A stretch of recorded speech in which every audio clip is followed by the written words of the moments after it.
njengoba silapha sizonqusela bonke abalele lapha sibanqusela Bombela ukubani abakhumbula abangezanga kahle beselapha emhlabeni aphinde bathethelele emacaleni ababelawo bese kupheleni bagcine bewuzuzile umbuso kaNkulunkulu sinethemba ukuthi bowuzuza ngoba ikhiye zezulu iphethe wena Mpombela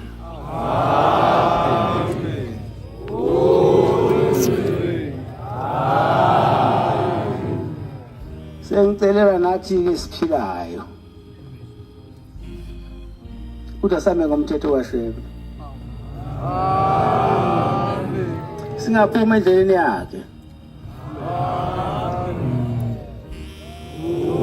masihamba ngomthetho kaShembe siyothi noma sigula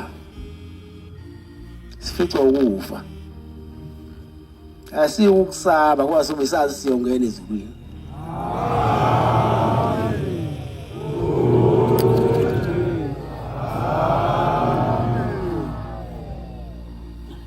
akungabi khona abadukisa izimo zikababamkhulu kepha izimvu ayiluswe ngendlela babamkhulu athi ayiluswe ngayo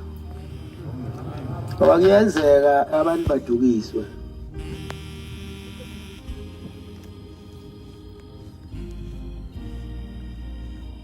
kodwa nginethemba ukuthi abashumayeli bazoya emalendlela balungise abantu emathempelini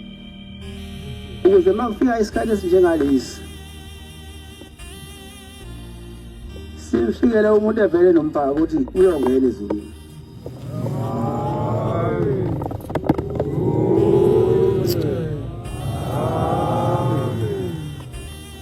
kufanele sikwazi kakhulu kufanele sazi ukuthi izulu liyasetshenziswa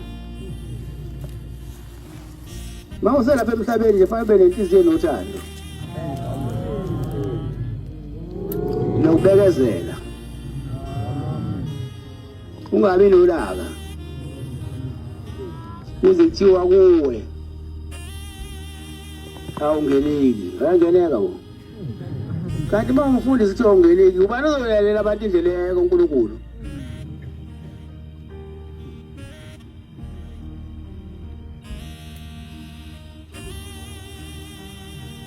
ukugcina-ke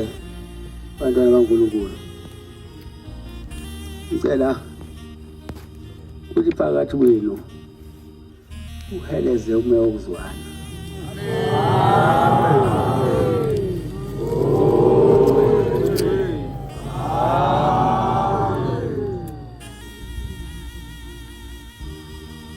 uma ngabe uheleza umoya wokuzwana kuthina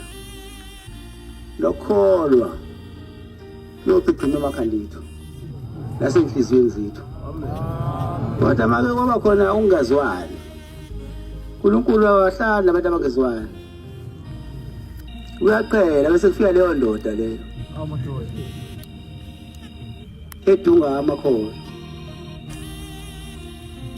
ngiyacela-ke mina ukuthi lesitimela sikaBhombela amanazareta sisiphathe kahle kungabi khona abasiphantshisa amasondo ngoba kuyenzeka ukuthi sihamba nabaningi kodwa manje inhliziyo ngoba inhliziyo iyambulala umnikazi wayo